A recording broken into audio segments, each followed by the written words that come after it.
નમસ્કાર દર્શક મિત્રો, પર્યાવરણ દિવસ હજુ થોડોક દૂર છે, પણ પર્યાવરણ દિવસે જ પર્યાવરણની ચર્ચા કરવી એના કરતા પર્યાવરણ દિવસની પૂર્વ સંધ્યાએ એની ચર્ચા કરવી વધારે યોગ્ય લાગ્યું અમને.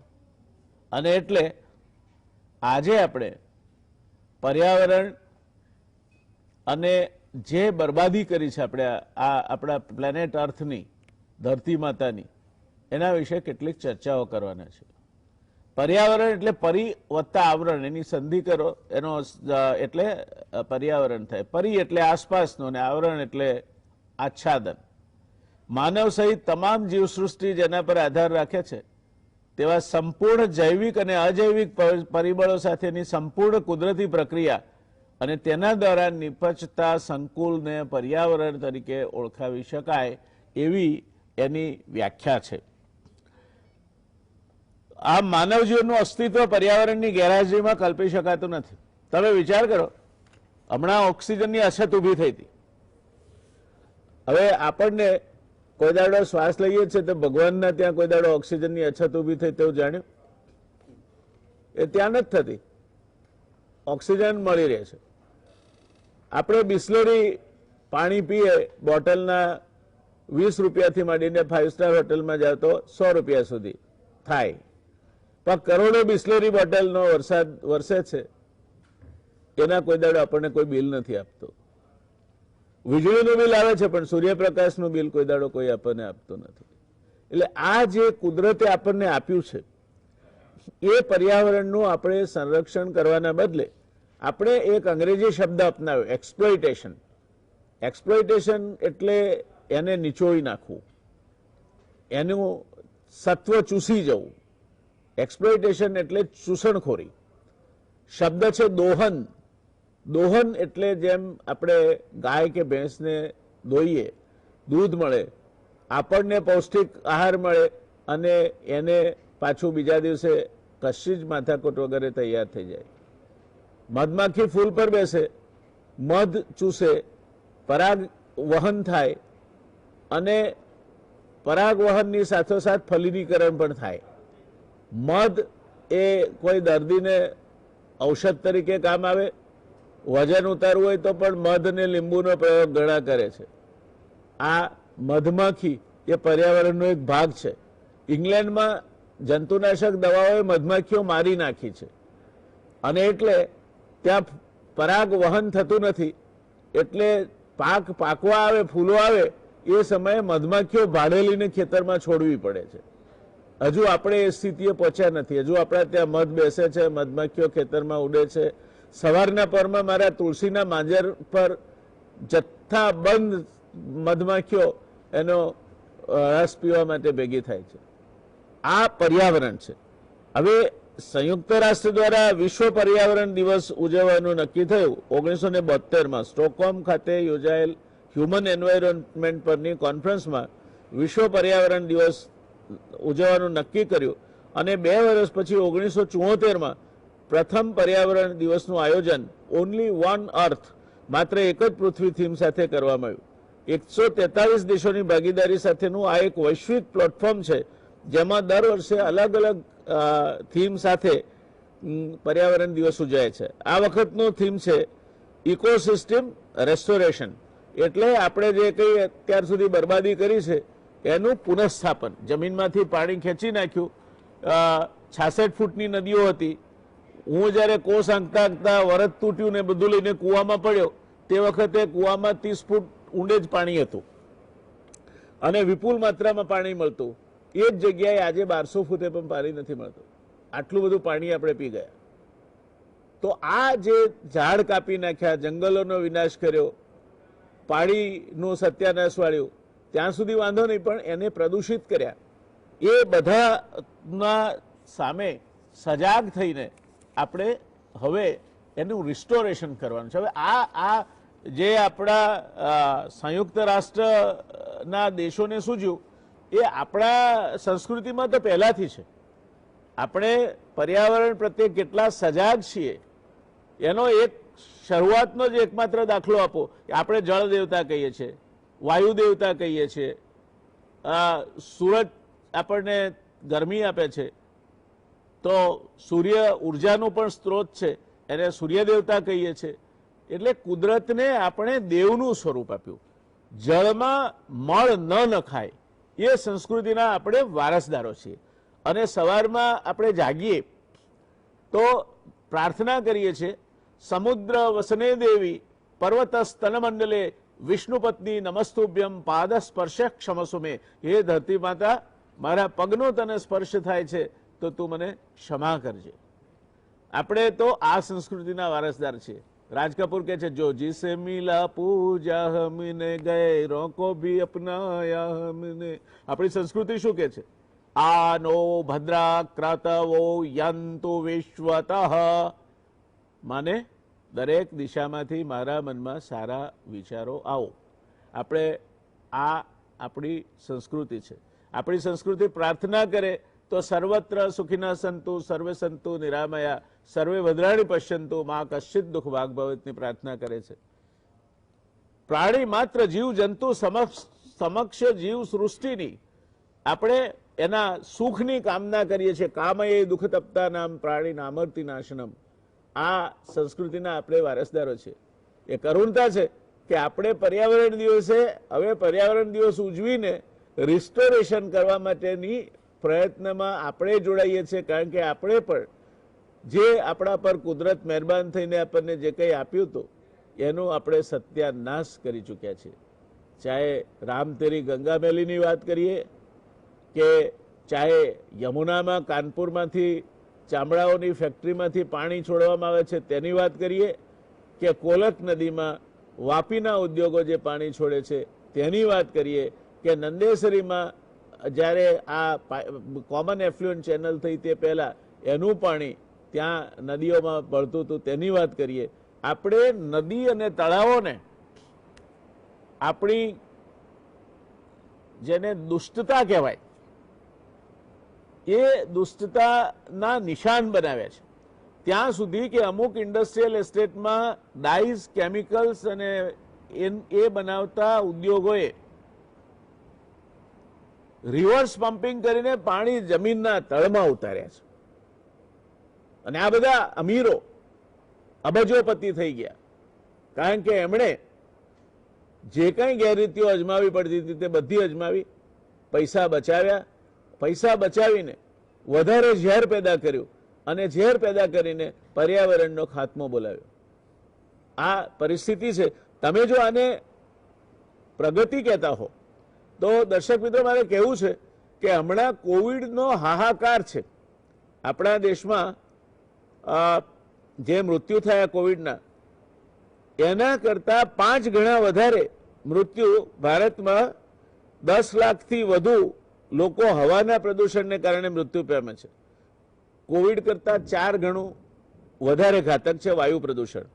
સ્ટેટ ઓફ એન્વાયરમેન્ટ 2021 રિપોર્ટ પ્રમાણે ગુજરાતમાં હવા પ્રદૂષણથી 2019માં 88,000 લોકોના મોત થયા હતા. હજુ કોવિડ એટલે નથી પહોંચ્યો. વાયુ પ્રદૂષણની સૌથી વધુ 32.5% મોત ક્રોનિક ઓબ્સ્ટ્રક્ટિવ પલ્મોનરી બીમારીથી થાય છે, જ્યારે 29.2% હૃદયની બીમારીથી, 16.2% સ્ટ્રોકથી અને 11.2% લોઅર રેસ્પિરેટરી સિસ્ટમને બીમારી લાગે તેના કારણે થાય છે. દેશમાં 10 લાખની વસ્તીએ 53% લોકો વાયુ પ્રદૂષણના કારણે થતી બીમારીથી પીડિત છે. કોઈને દમ થાય છે, કોઈને ફેફસાનો ફાઇબ્રોસિસ થાય છે, કોઈને એક નહીં તો બીજા ફેફસાના રોગો થાય છે અને સરવાળે હૃદય રોગથી માંડી, સ્ટ્રોકથી માંડી ફેફસાના રોગ સુધી આ વાયુ પ્રદૂષણ આપણને લઈ જાય છે. જળ પ્રદૂષણ, કેટલાય તળાવોમાં માછલા મરી ગયા હોય ઓક્સિજનના અભાવે, એવા હમણાં સમાચાર આપણે જોયા છે. કારણ શું? કેમ પહેલા નહોતા મરી જતા, કેમ હવે મરી જાય છે? કેટલીય નદીઓ, આપણે સાબરમતી નદીને સરોડા કરીને ગામ છે ડાઉનસ્ટ્રીમમાં, ત્યાં જઈને જોઈએ તો કાળું પાણી આવે છે અને એમાં ઉગેલા શાકભાજી આપણે ખાઈએ છીએ. લોકોના પગની ચામડી ઉતરી જાય એ પાણી અને એ પાણીમાં ઉગેલા શાકભાજી આપણે ટેસ્ટથી ખાઈએ છીએ. આપણે કહીએ છીએ લીફી વેજીટેબલ હોય તો આપણને આયરન મળે, પણ આયરનની સાથે જંતુઓ પણ મળે છે, એ આપણે ભૂલી જઈએ છીએ. દર્શક મિત્રો, તાજેતરમાં એટલે 2-1 વર્ષ પહેલાની વાત છે, એક ડોક્ટરના દીકરાએ સલાડ ખાધું અને સલાડમાં કોઈ જીવ માઇક્રો ઓર્ગેનાઇઝેશન એના પેટમાં ગયું, પેટમાં ક્યાંય કાપો હશે એમાંથી લોહીમાં ગયું અને લોહીમાંથી એ મગજમાં પહોંચ્યું અને ત્યાં માળો બનાવીને બેઠું. પેલાને તાણ આવવા માંડી ત્યારે ખબર પડી, એનો જ્યારે સીટી સ્કેન કરાયું ત્યારે, કે આના તો મગજમાં આ ઈયળ કે જંતુએ માળો બાંધ્યો છે. આ પરિસ્થિતિ સલાડ ખાવાથી થાય તે અદ્ભુત વાત છે. શહેરી અને ઔદ્યોગિક પ્રદૂષણ એની તો વાત જ કરવા જેવી નથી. તમે અમદાવાદમાં રહો છો, તમને અનુભવ હશે, વડોદરામાં પણ તમને અનુભવ હશે, સુરતમાં પણ તમને અનુભવ હશે, અને દિલ્હીમાં રહેતા હો તો ભગવાન બચાવે તમને. દિલ્હીમાં વાયુ પ્રદૂષણ અને ઔદ્યોગિક પ્રદૂષણ બે ભેગા થઈને દાટ વાળી રહ્યા છે. ગ્લોબલ વોર્મિંગ, અત્યારે વરસાદ પડી રહ્યો છે અમદાવાદમાં, આ સિઝન નથી. આમ તો કેરળમાં 4th શરૂ થયું, 4 જૂને ચોમાસું, એટલે અહીંયા જે નિયમિત ચોમાસું છે એ હજુ વાર લાગે 15 દિવસથી. પણ અત્યારે અમદાવાદમાં તડાફડી બોલી રહી છે, વરસાદ પડી રહ્યો છે ધમધમાટ, કારણ કે હવે હવામાન બદલાયું છે. જે પહેલા આપણા ત્યાં જે પ્રકારના ચક્રાવાત નહોતા આવતા એ આવવા માંડ્યા છે, અને બહુ ટૂંક સમયમાં જ આપણે ટોર્નેડો અને બોલ્ટથી પરિચિત થઈશું. આ હવા પ્રદૂષણની શું અસર થાય, ગ્લોબલ વોર્મિંગની શું અસર થાય એની વાત છે. આપણે આ બધી ચર્ચા આજે કરવા માંગીએ છીએ. એના વિશિષ્ટ જ્ઞાન ધરાવતા નિષ્ણાતો આપણી સાથે આ ચર્ચામાં જોડાવાના છે, એ આપણું સદભાગ્ય છે. આપણી સાથે આ ચર્ચામાં દર્શક મિત્રો જોડાશે પ્રોફેસર અનિલ ગુપ્તા, IIM અમદાવાદ અને IIT મુંબઈના વિઝિટિંગ ફેકલ્ટી છે. ગુપ્તા સાહેબ પર્યાવરણ અને ઓર્ગેનિક ફાર્મિંગ માટે કામ કરે છે.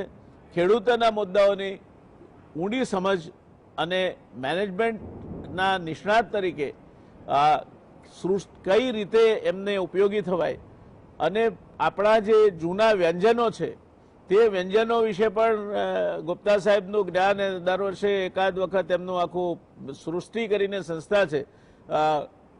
તમારા બગીચામાં પડતા કચરામાંથી ખાતર કઈ રીતે બનાવાય, કઈ રીતે તમે કેમિકલ વગરના શાકભાજી ઉગાડી શકો, આ બધી બાબતો ગુપ્તા સાહેબ પાસેથી આપણે શીખી શકીએ.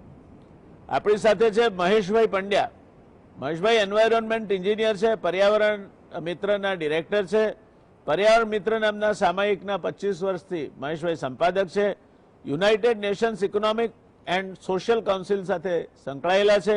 United Nations Framework Convention on Climate ચેન્જના મહેશભાઈ ઓબ્ઝર્વર છે. એટલે સૌમ્ય દેખાતા મહેશભાઈ પર્યાવરણનો પ્રશ્ન આવે ત્યારે રૌદ્ર સ્વરૂપે ત્રાટકે છે, અને એમના નામથી ઘણી બધી જગ્યાએ તકલીફો ઊભી થાય છે. ડૉક્ટર રાજ ભગત એ પણ એક એવી પ્રતિભા છે કે જેણે પોતાના ક્ષેત્રમાં એક અદ્ભુત મહારત હાંસલ કરી છે. એલર્જી અને ઇમ્યુનોલોજીના રાજભાઈ નિષ્ણાત ડૉક્ટર છે.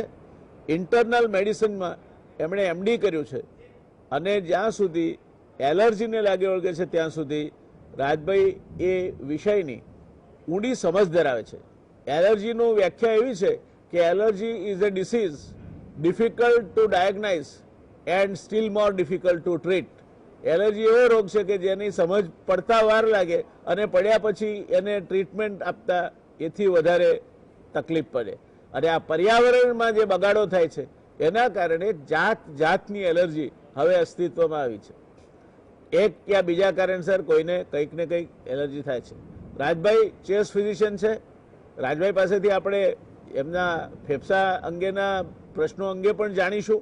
આમ ત્રણેય નિષ્ણાતોની આજે આપણી પાસે એવી સરસ મજાની પેનલ છે કે આ વિષય અંગે ચર્ચા કરવી એ એક મારા માટે પણ લાવો બની રહેશે.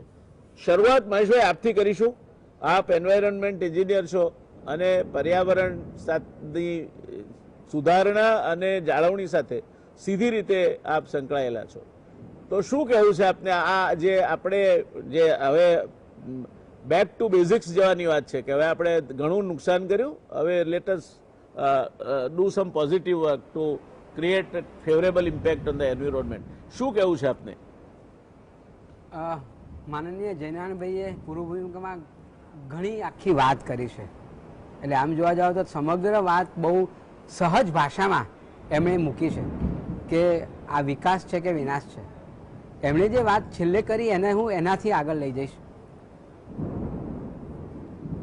મોરબી જયનારાયણભાઈએ એક સરસ વાત કરી કે કોરોનામાં જેટલા લોકો નથી મર્યા એટલા લોકો વિવિધ પ્રકારના પ્રદૂષણથી મર્યા છે. અને તો વિજ્ઞાન સાક્ષી પૂરે છે. આમાં કંઈ આમ ફેંકવાની વાત નથી. આટલા બધા રિપોર્ટો આવ્યા છે, રિસર્ચરોએ મૂક્યા છે રિપોર્ટો, તે વાત છે.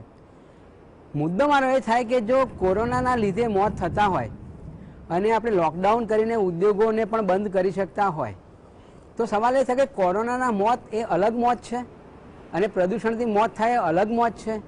કેમ એ મોતને આપણે ગંભીરતાથી નથી લેતા? આપણે જીડીપી આંકીએ છીએ, હું અર્થશાસ્ત્રી નથી, પણ જીડીપી વધારવાનામાં ખુશ થઈએ છીએ, પણ ક્યારે આપણે એવું નક્કી કર્યું કે આ નેચરલ રિસોર્સિસનું જે સાહેબે બહુ સરસ શબ્દો વાપર્યો, એક્સપ્લોઇટેશન, એને ચૂસી લેવું, શોષી લેવું, એ જે કુદરતી સંસાધનોને શોષી લેવાથી કેટલું બધું નુકસાન થયું. રોગો તો થયા, મોત પણ થયા, કેટલા લોકોની રોજગારી છીનવી લીધી. આજે ભારત જેવા દેશમાં સાહેબ 60% લોકો એના ઉપર આધારિત છે. કંકોડાની પહેલાં ખેતી નહોતી થતી. એ ગામડાની બહેનો વાળમાંથી વીણી લાવે અને એમાંથી એની રોજગારી આવે. આજે કેરાનું અથાણું જે ખાઈએ છીએ એ કેરાની ખેતી નહોતી થતી. એ ખુલ્લા ચરામાં વેસ્ટલેન્ડમાં એ થાય અને એમાંથી વેચે અને એની રોજગારી મળે. મોટાભાગના માલધારીઓ જોડે કંઈ ખેતીની જમીન નથી, પણ એના ઢોર ચરાવવા જાય ખુલ્લી જમીનોમાંથી, જેને આપણે ગોચરની જમીન કહીએ છીએ, અને એ આવતું હતું અને એમાં એની રોજગારી ચાલતી હતી અને આખી રૂરલ ઇકોનોમી એ રીતે ચાલતી હતી. હવે તમે આજે આ લઈ લો છો તમે તો આપો છો શું? જંગલની જમીન વિકાસ માટે વિકાસ થવો જોઈએ, એમાં કોઈ ના નથી પાડતું. વિકાસ 100% થવો જોઈએ. હું એમ નથી કહેવા માંગતો કે પાછા જાઓ એટલે ફરીવાર પેલા કોટડીમાં પૂરાઈ જાઓ અને બળદગાડામાં જોડીને મુસાફરી કરો કે એ રીતની વાત નથી. પાછા જવું જોઈએ, પણ એ જે ગાંધીની વાત છે એ રીતે જવું જોઈએ, એની વાતમાં હું આવું છું.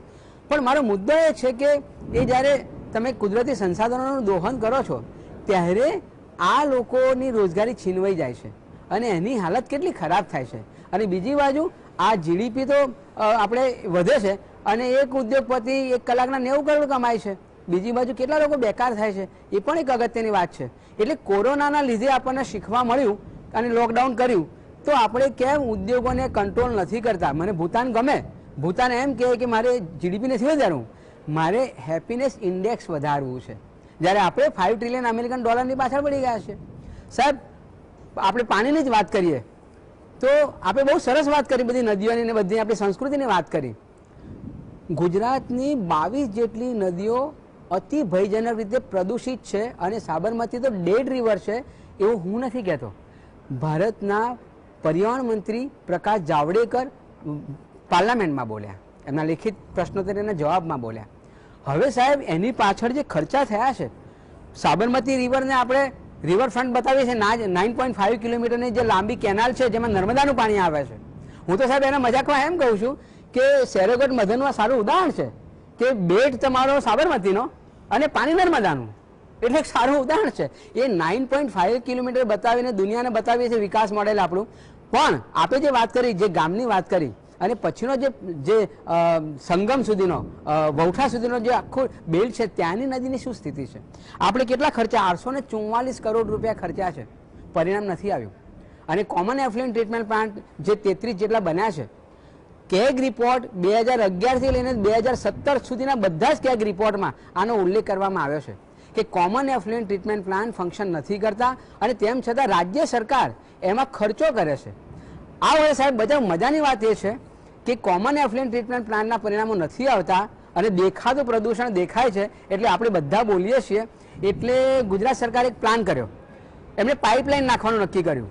અમદાવાદ, વડોદરા અને આ બાજુ જેતપુર 2275 કરોડના ખર્ચે આ પાઇપલાઇન નખાશે, જે સીઈટીપીનું કહેવાતું શુદ્ધ થયેલું એફ્લુઅન્ટ દરિયામાં નાખશે. એટલે અહીંયા દરિયોને બધું આપણા જળસ્રોત બગાડ્યા, હવે દરિયો બગાડવાનો. એટલે આ જે પદ્ધતિઓ અપનાવવામાં આવે છે એ બરાબર નથી. એટલે એ જે આખો મુદ્દો છે, જંગલની જમીનની સાહેબ વાત કરતો હતો ને હું કંઈક બીજા મુદ્દામાં આવી ગયો.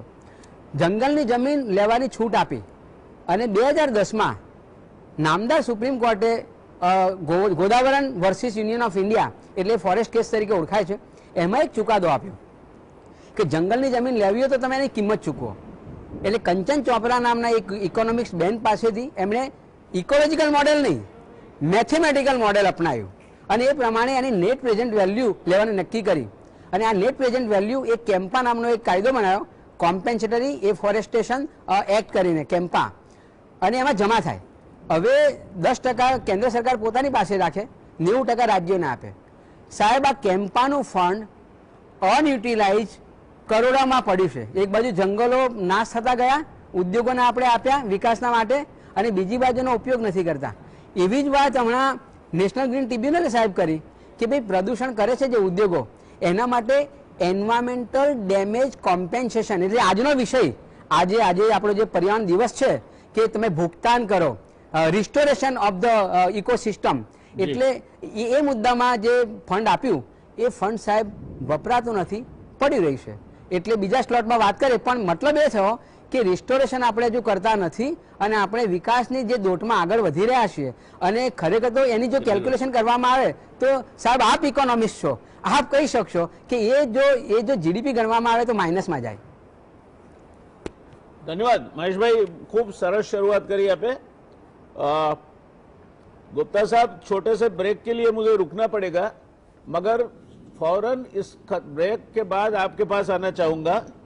इकोसिस्टम रिस्टोरेशन की बात ये साल का थीम है, तो ये मुद्दे को समझाते हुए आज तक हमने इकोसिस्टम को कितना डैमेज किया है और क्या क्या चीज हमने गंवाई है जो हमारे पास थी, उसके बारे में, चूंकि आप प्रकृति के भी और एनवायरनमेंट के भी बहुत करीबी से देखने वाले एक विद्वान है, मैं आपसे जानना चाहूंगा. मगर आऊंगा आपके पास लौट के इस ब्रेक के बाद. दर्शक मित्रों, रोकाઈએ છે એક નાનકડા બ્રેક માટે અને ત્યાર પછી સીધા જ પ્રોફેસર ગુપ્તા સાહેબ પાસે જઈશું. આ રિસ્ટોરેશન તો કરવા નીકળ્યા છીએ આપણે, પણ ડેમેજ કેટલું થયું છે એ ડેમેજની વાત આપણે પ્રોફેસર ગુપ્તા પાસેથી જાણીશું. નું જે સત્યાનાશ વળ્યું છે તેને લગતી રસપ્રદ ચર્ચામાં ફરી એકવાર આપનું સ્વાગત છે. सीधा जैसू अपने प्रोफेसर अनिल गुप्ता साहब पास. सर जी, आपको मैंने पूछना चाहा था कि इकोसिस्टम रिस्टोरेशन का थीम है, तो आज तक हमने कितना नुकसान किया है और उसकी क्या क्या असरे और क्या क्या खामियाजा हम भुगत रहे हैं. मैं इस प्रश्न को थोड़ा सा बदलना चाह रहा था. मैं चाहता था कि जब हम रिस्टोरेशन की बात करें तो साथ में ही ये भी बात करें कि क्या तरीके हैं जिनसे रिस्टोर कर सकते हैं और जो अभी तक नहीं किए हमने. क्योंकि बहुत सारा भूगर्भ का पानी हम लोग इस्तेमाल करते हैं, बहुत सारा जो जंगल था उसको काट के बहुत सारा अहमदाबाद फैल रहा है, गुजरात में शहरीकरण हो रहा है, लोगों को रहने के लिए मकान चाहिए तो उसके लिए जो खुली जगह थी वो कम होती जा रही है. ऐसे बहुत सारे प्रयास दास के क्षेत्र में महेश जी ने बताए कि जो हो रहे हैं जिनसे पर्यावरण का नाश हो रहा है. इसमें तो कोई शक नहीं है, चाहे वो वायु प्रदूषण हो, चाहे जल प्रदूषण हो, या जल की कमी हो, या और तरह का प्रदूषण हो. हमारे यहाँ अभी तक आपके घर में, मेरे घर में बहुत सारे इलेक्ट्रॉनिक के सामान इस्तेमाल होते हैं, लेकिन हमने कोई सप्लाई चेन नहीं बनाई, लॉजिस्टिक सिस्टम नहीं बनाया कि आपके घर की बैटरी, मेरे घर की बैटरी, इलेक्ट्रॉनिक वेस्ट जो होता है इसको इकट्ठा करने की कोई व्यवस्था बनाई हो. तो ऐसे बहुत सारी बातें हैं, मैं एक एक करके उनको लेना चाहता हूँ.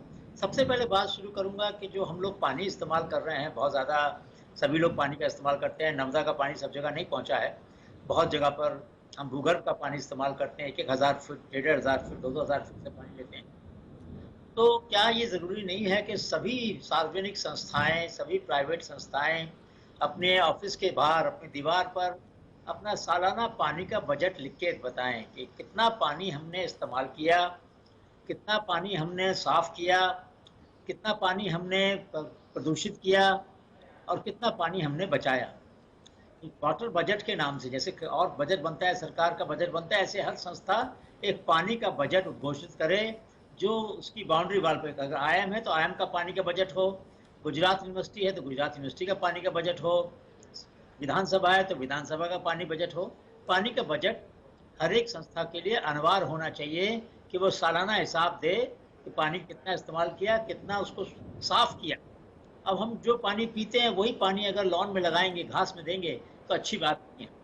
हमारा नहाने वाला पानी, हमारे रसोई का पानी, हमारे कपड़े धोने का पानी, उसको साफ करके हमें अपने पौधों में और बाकी जगह पे देना चाहिए, सफाई के लिए इस्तेमाल करना चाहिए। एक तो बात ये है कि पानी की बचत। दूसरी बात कि अब हमें मालूम है कि हमारे यहाँ पानी की कमी होती जा रही है, तो कम से कम छत का जो पानी, बारिश गिरती है, बारिश का मौसम आ रहा है, बारिश आएगी, बहुत सारा पानी आएगा बारिश का और निकल जाएगा वैसे का वैसा, उसको हम बचा नहीं पाएंगे।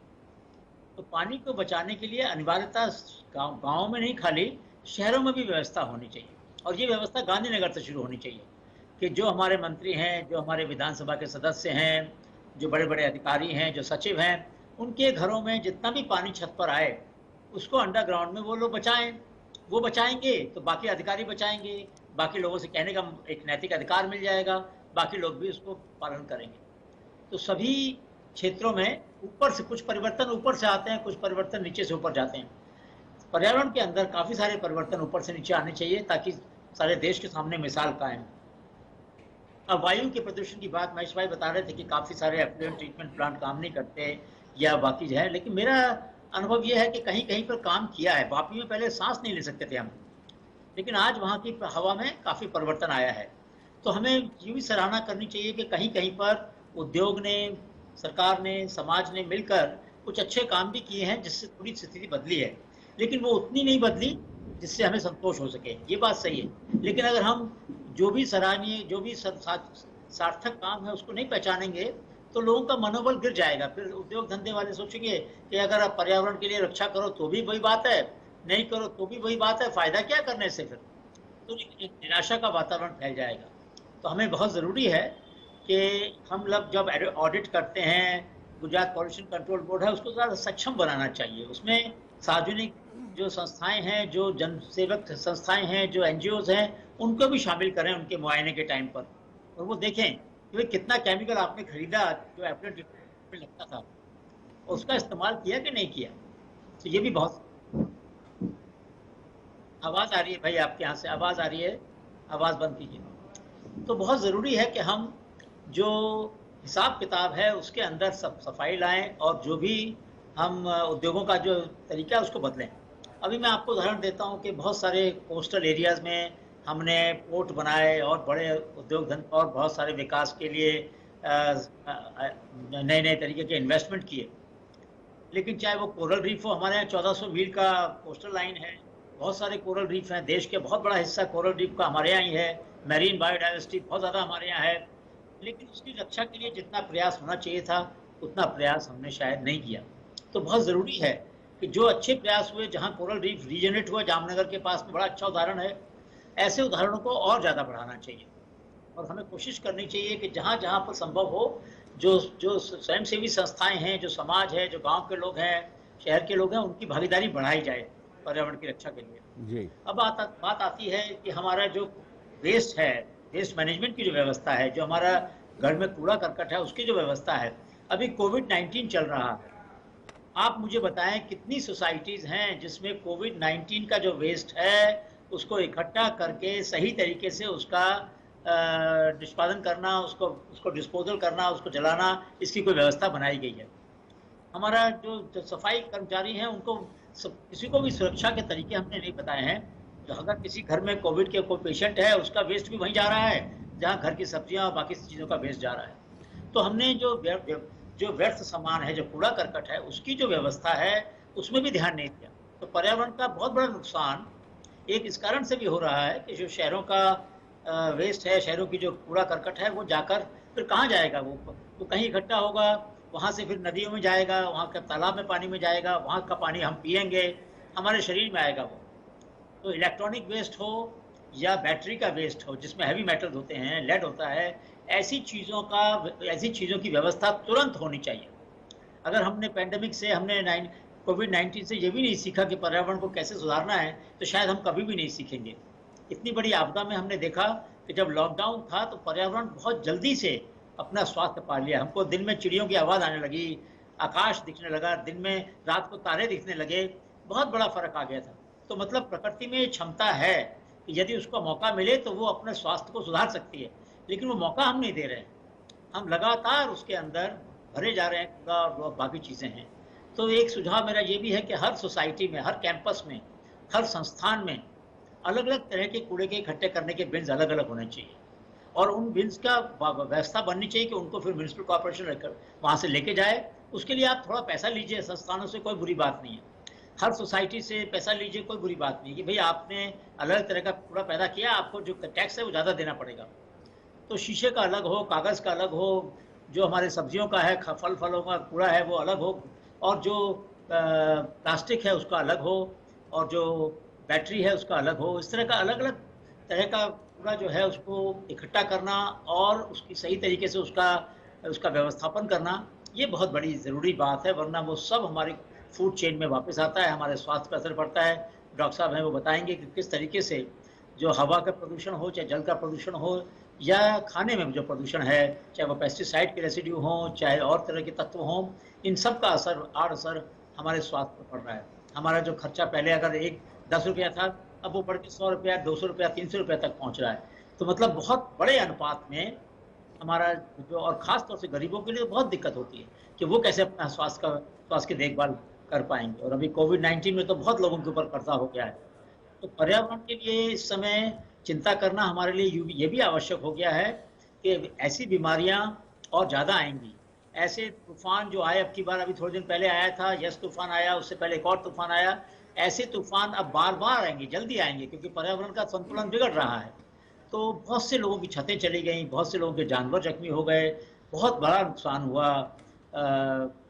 हारी के पास जो जंगल है, वहाँ के जो मालधारी थे उनके ऊपर। तो इसलिए हम लोगों को सबको मिलकर एक व्यवस्था बनानी चाहिए जिसमें हम आकलन करें हर वर्ष कि हमारा धरती का पर्यावरण, हमारे जल का, हमारे वायु का, इसका स्टेट ऑफ एनवायरनमेंट रिपोर्ट बनाई जाए, हर जिले की, हर शहर की, हर गांव की, और हर संस्थान की, हर कैंपस की, और उसको जाकर हम लोग देश के पर्यावरण के बारे में समीक्षा करें और उसको आगे बढ़ाएं। अभी हम लोग हिसाब नहीं रखते। Change not monitored is a change not desired. जिस परिवर्तन को हम जिसका मायने नहीं करेंगे वो परिवर्तन कभी आने वाला नहीं। जी धन्यवाद सर जी।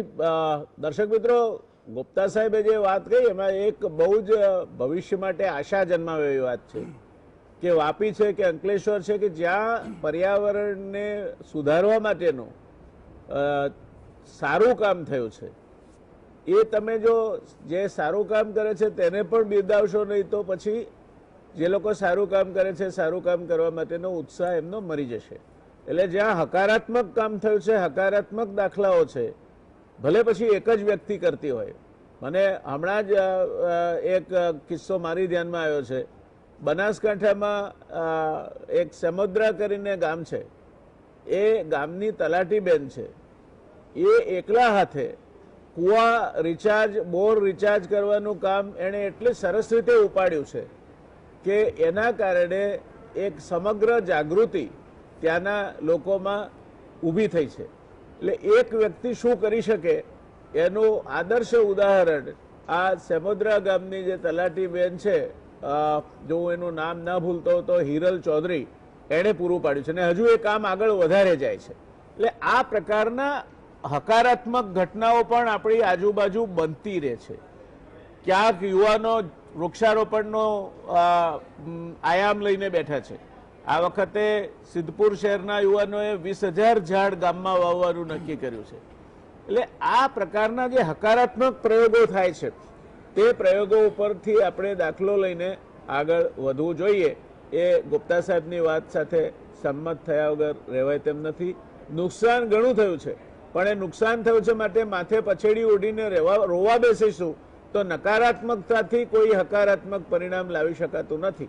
નુકસાન થયું છે, ઠોકર વાગી છે, એમાંથી ઠોકર ફરી કેમ નહીં ખાવી એનો બોધ લઈએ અને હકારાત્મક એમાંથી જે પાઠ મળે એ શીખી અને આપણે આગળ ચાલીએ। દર્શકો, હું ડૉક્ટર રાજ ભગત સાહેબ પાસે જાઉં એ પહેલાં એક નાની વાત મારે તમને એ કહેવી છે કે જીવનમાં અથવા અન્ય કોઈ પણ જગ્યાએ progress in one compartment is always at the cost of some sacrifice in some other compartment of the activity. એટલે બધું આખું સરવાળે બધું શૂન્ય થઈ અને તમને જોવા મળે છે. રાજભાઈ, આ આખી વાત આપણે ધ્યાનથી સાંભળી હશે. હવાનું પ્રદૂષણ, ઔદ્યોગિક પ્રદૂષણ, ખાણ ખોદાનનું પ્રદૂષણ, દિલ્હી બાજુ પરાળી બાળે છે એનું પ્રદૂષણ, ક્યાંક અખીક જેવા ઉદ્યોગને કારણે સિલિકોસિસ થાય છે એ પ્રદૂષણ. આપ તો ચેસ્ટ ફિઝિશિયન છો, એલર્જીના નિષ્ણાત છો આપ, પણ મૂળભૂત આપનું જે વિષય છે તે ચેસ્ટ ફિઝિશિયનનો વિષય છે. આપે COPDની એક રાષ્ટ્રીય કોન્ફરન્સ પણ થોડા સમય પહેલા એના મેમ્બર સેક્રેટરી તરીકે અમદાવાદમાં ખૂબ સરસ રીતે આયોજિત કરી હતી. તો આ પ્રદૂષણની માણસના શ્વસન તંત્ર પર અને એના થકી બીજા ભાગો પર શું નકારાત્મક અસરો થાય છે ને એમાંથી કઈ રીતે બચી શકાય? જી સાહેબ, આ જે પર્યાવરણના જે અત્યારે ઊભી થયેલી ઘણી પ્રકારની પ્રદૂષણના લીધે શારીરિક અલગ અલગ સિસ્ટમ ઉપર અસર થાય છે, જેમાં સૌથી વિશેષ અસર જોવા મળે છે શ્વસન તંત્ર ઉપર. એના સિવાય હૃદયની પ્રક્રિયામાં તકલીફ થવી અથવા જે ન્યુરોલોજીકલ પ્રોબ્લેમ થવા, અને સૌથી વિશેષ અમુકવાર જ્યારે પોલ્યુટેડ એર એટલે પ્રદૂષિત હવા લાંબો ટાઈમ શ્વાસમાં લેવામાં આવે છે તો તેનાથી ટૂંકા સમય અને લાંબા સમયની બીમારીઓ આવે છે. આ જ પ્રદૂષણ ઘણીવાર માનસિક તણાવ, ઓક્સિજન ઓછો પડવાને લીધે પ્રોબ્લેમ થવો, યાદશક્તિનો તકલીફ થઈ રહેવી, માથાનો દુખાવો થવો, આવી પ્રકારની બીમારી કરે છે. જે શ્વસન તંત્રની બીમારી છે એમાં ખાસ કહીએ તો જે દમની બીમારી, અસ્થમા, એ વારી ઘડીએ અથવા આનાથી એ ટ્રિગર થાય છે. શરદી થવી વારંવાર, કફ ઉધરસ થવા જે બ્રોન્કાઇટિસ કહીએ છીએ, અને COPD જેવી બીમારી જે ઇરિવર્સિબલ છે, આને રોકી શકાય છે જો પ્રદૂષણ કંટ્રોલ કરવામાં આવે તો. અને આના સિવાય ફેફસાનું ફાઇબ્રોસિસ એ થઈ શકે છે, જેમાં ખાસ કરીને આપે સાહેબ જેમ જણાવ્યું તેમ ખાણોમાં કામ કરી રહ્યા હોય એસ્બેસ્ટોસિસ થઈ શકે છે, જીનિંગ મિલ અને બીજી મિલમાં કામ કરી રહ્યા છે અને ઘણાને ફેક્ટરી એસ્બેસ્ટોસિસ થઈ શકે છે. આમાં નાના નાના પાર્ટિકલ હવામાંથી શ્વસન નળીમાં નાકમાંથી થઈ અને ફેફસાના દૂરના નાના નાના અલ્વેઓલાઈ એટલે સેક્ટરમાં જાય છે. પર્ટિક્યુલેટ મેટર જે આપણે કહીએ તો લગભગ સાહેબ 10 માઇક્રોનની સાઇઝ હોય છે, પણ એ 2.5 એટલે કે 2.5 માઇક્રોનની સાઇઝના પર્ટિક્યુલેટ મેટર જોવા મળે છે, જે ફેફસામાં આરામથી ખૂણે સુધી જઈ શકે છે, એટલે દૂર સુધી જઈ શકે છે અને ફેફસાને તે નુકસાન પહોંચાડે છે. સૌથી અગત્યની અને ખરાબ બે બીમારી કહીએ તો COPD અને ફાઇબ્રોસિસ, ILD, ઇડિયોપેથિક લંગ ફાઇબ્રોસિસ અથવા પલ્મોનરી ફાઇબ્રોસિસ. આ બંનેમાં વિપરીત એની તકલીફ જોવા મળે છે કે જે COPDના પેશન્ટ્સ છે એમાં હવા ફેફસામાં ભરાયેલી રહે છે, પૂરતી ભરી શકતા નથી અને થોડી હવા આવે છે અને બહાર કાઢે છે, એટલે અગેન તેમાં ઓક્સિજનની ઉણપ થાય છે. ફાઇબ્રોસિસમાં પણ ઓક્સિજનની ઉણપ થાય છે, પણ તેમાં ફાઇબ્રોસિસમાં ફેફસા તેની ઇલાસ્ટિક વૃત્તિ છોડી દે છે, ધીમે ધીમે ધીમે ધીમે ફેફસા સંકોચાતા જાય છે. એટલે અહીં પણ ઓક્સિજન અને કાર્બન ડાયોક્સાઇડનું જે ચેન્જીસ થવું જોઈએ થઈ શકતું નથી અને પેશન્ટને ઓક્સિજનની ખામી થાય છે. આ બંને દર્દ એવા છે કે જે પાછા નોર્મલ તરફ વળતા નથી. એટલે આ થતું અટકાવવું એ અત્યંત જરૂરી છે અને પ્રદૂષણના લીધે આના વધારો થવાના ઘણા જ કેસ અત્યારે ધ્યાનમાં આવેલા છે.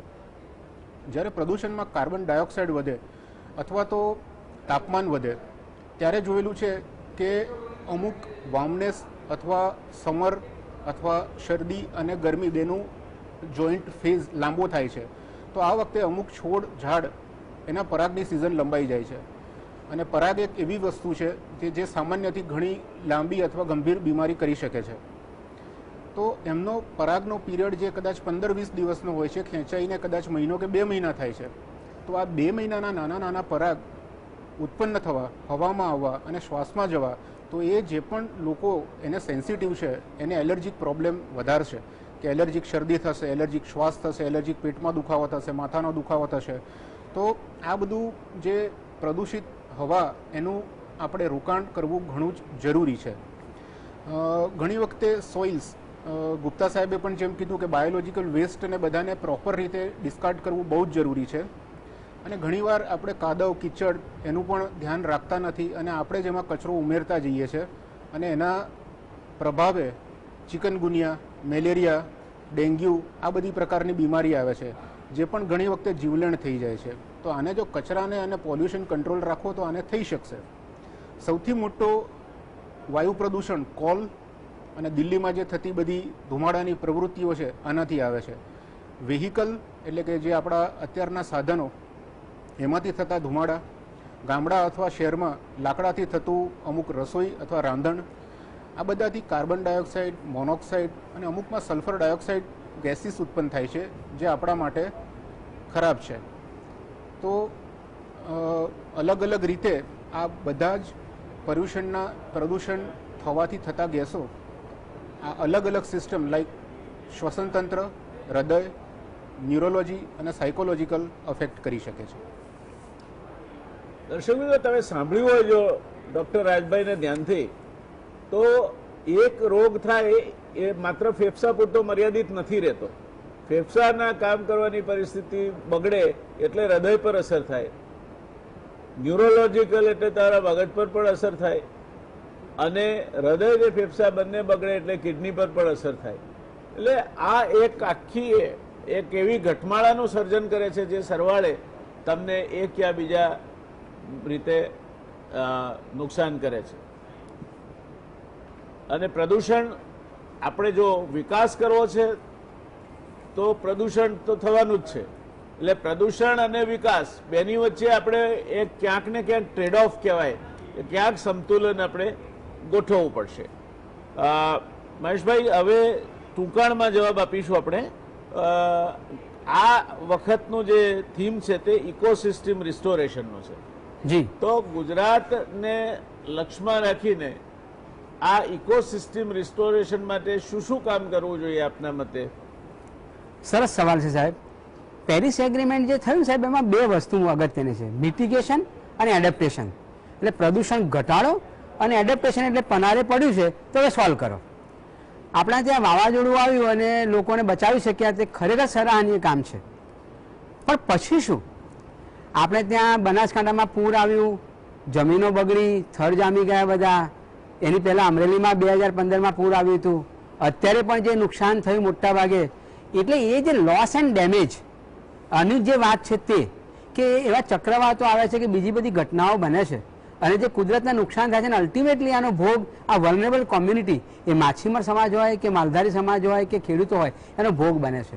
જો આપણે ઉદ્યોગ ગૃહોને મોટા પેકેજ આપતા હોઈએ અને પ્રદૂષણ એ કરે છે, એમને દંડ કરવાની જગ્યાએ જો 2270 કરોડ સરકાર પોતે ખર્ચતી હોય, ગુજરાતની સરકાર, તો પછી આ વાવાઝોડા આવ્યા અને જે પર્યાવરણને નુકસાન થયું કે એમને નુકસાન થયું, તો એના માટેનું કેમ નથી? એટલે જે ક્લાઇમેટ ચેન્જ એક્શન પ્લાન ગુજરાતમાં બન્યો છે, તો એમાં એ વાત કેમ નથી? જીવ બચાવવા તે સારી વસ્તુ છે, બહુ સારી વસ્તુ છે, સરાહનીય છે, પણ આ કરવાની બહુ જ જરૂર છે કે લોસ એન્ડ ડેમેજ જે થયું એનું કામ કોણ કરશે, એક એ વાત કરવી હતી. અને જે ગુપ્તા સાહેબે વાત કરી એવી વાત મારે બીજી પણ કરવી છે. સુરતમાં જે ગુજરાતમાં જે કોમન સીઈટી એસટીપી ચાલે છે, સીવેજ ટ્રીટમેન્ટ પ્લાન્ટ, એમાં અત્યાર સુધી એવું ખરાબ હતું કે નહોતો ચાલતા, કેક વારંવાર લખતું હતું. સુરતે પહેલ કરી છે અને એનો સીવેજ ટ્રીટમેન્ટ પ્લાન્ટ એટલો સરસ ચાલે છે કે એમણે 140 કરોડ રૂપિયાની આવક થઈ, ઉદ્યોગોને પાણી આપે છે. તો જો સુરતમાં આવું થતું હોય તો અમદાવાદના એસટીપીના પાણી કેમ એમને જાય છે અને પ્રદૂષિત કરે છે? એ કરવાની બહુ જ જરૂર છે.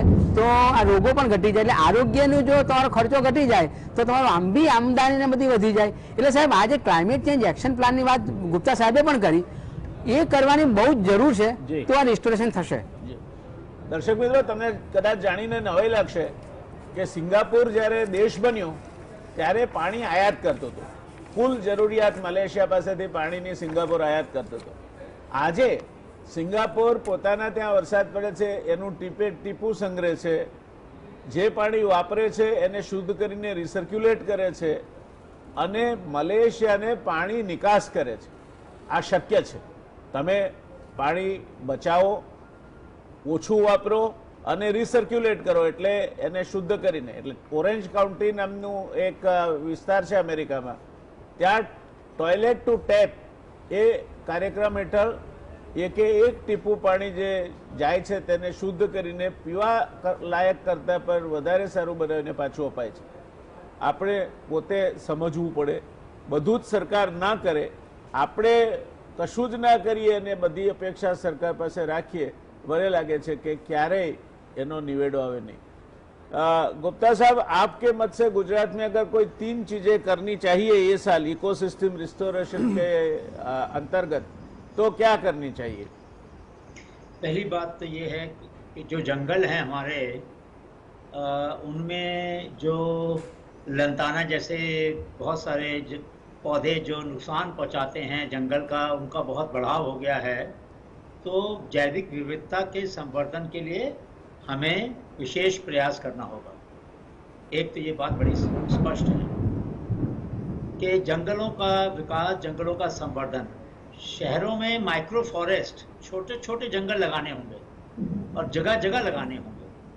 हमारा एक साथी है, हनीबी नेटवर्क का वॉलंटियर है, रोहित, लुधियाना में, अमृतसर में, पंजाब में, उसने जगह जगह शहरों में माइक्रो फॉरेस्ट लगाए हैं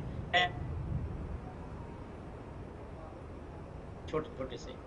तो अभी तो अहमदाबाद में तो कहाँ है आपके पास जंगल इस तरह के, कहीं आप जाके बैठ नहीं सकते हैं.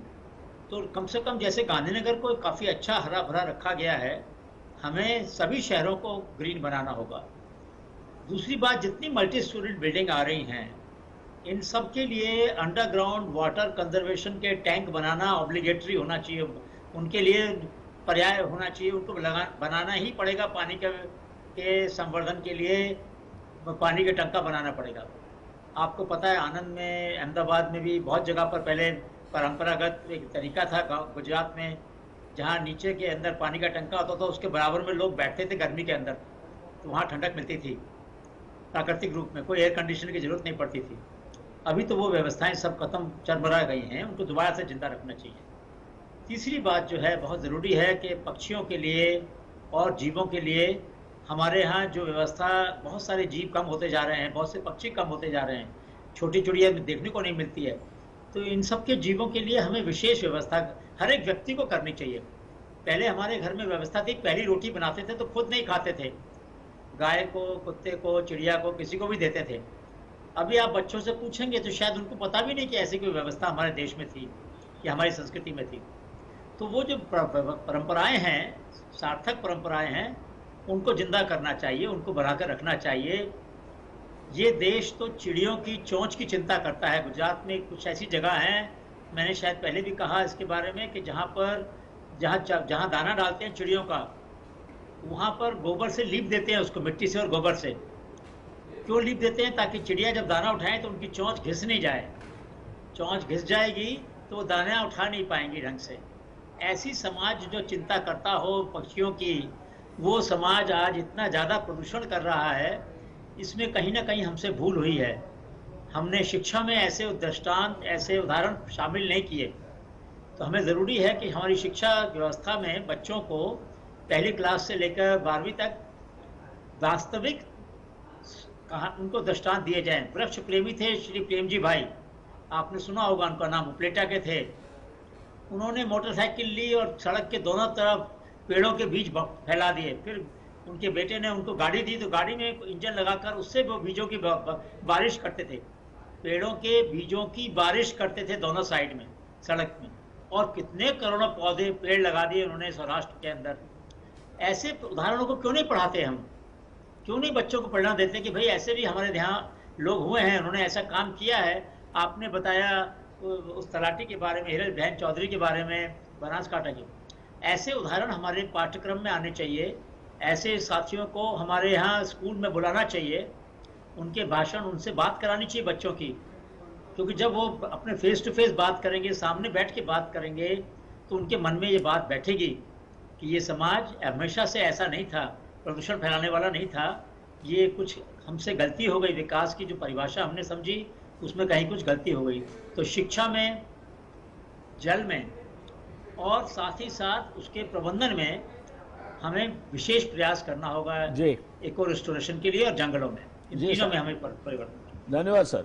રાજભાઈ ટૂંકાણમાં જો કહેવું હોય તો આ પ્રદૂષણના કારણે જે માણસના આરોગ્ય પર અસર થાય છે, આપ તો ઘણા બધા પેશન્ટને જુઓ છો, તો એ પેશન્ટમાંથી અત્યારે જે આપણે આ જે કોવિડ થયો છે એના કારણે આપણે મોઢે માસ્ક બાંધીએ છીએ, તો એ માસ્ક બાંધવાની આડઅસર રૂપે પણ કોઈ રોગમાં ઘટાડો થયો હોય અથવા તો એવું કંઈ થયું આપને જોવામાં આવ્યું છે? બિલકુલ સાહેબ, જે માસ્ક બાંધવાથી જે શ્વાસથી ફેલાતા રોગમાં ઘણું જ પ્રમાણ ઘટી ગયું છે.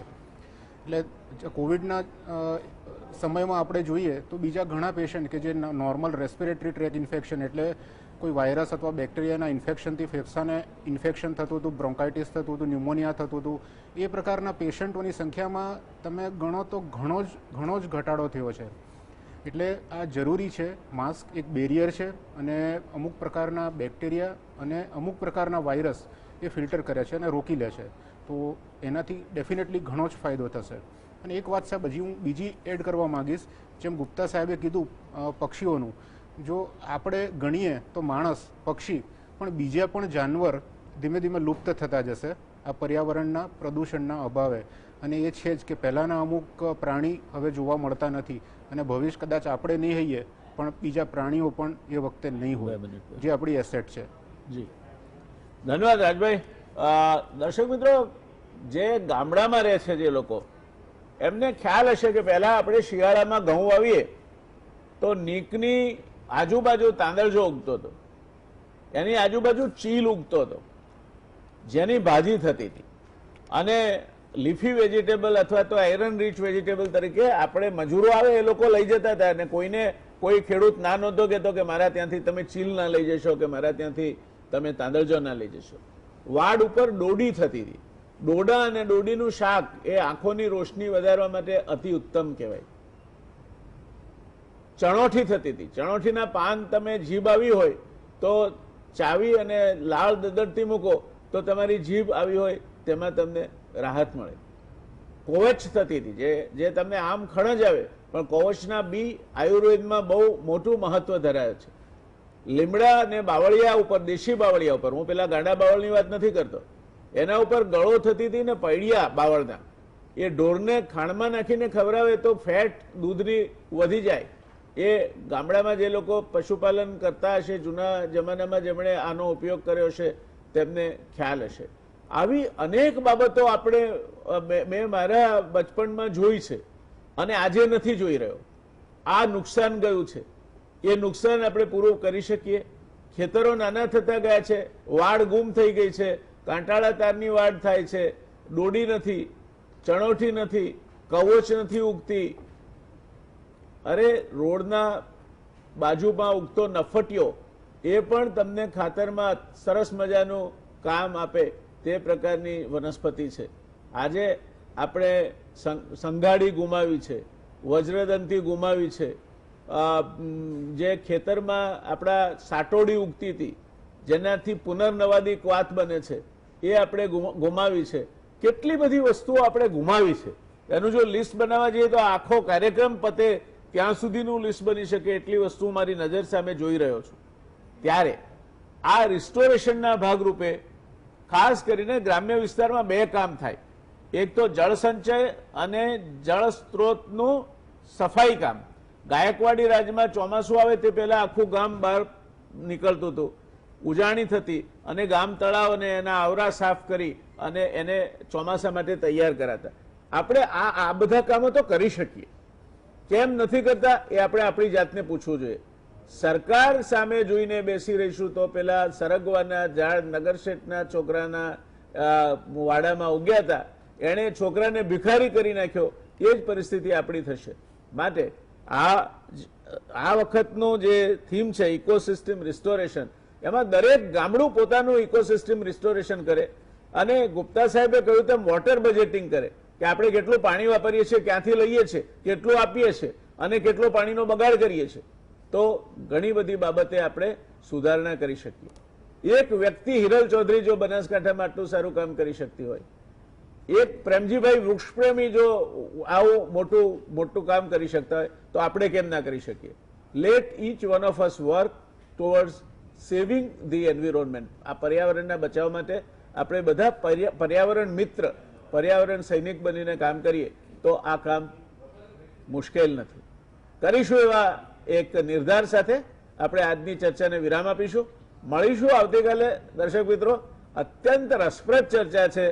રાહુની જાતકના જન્મકુંડળીના વિવિધ સ્થાનો પર શું અસર થાય તેની આપણે ચર્ચા કરીશું. મળીએ આવતીકાલે નવો વિષય, નવી પેનલ સાથે. શુભરાત્રી, ટેક કેર, શબ્બ ખેર.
Headline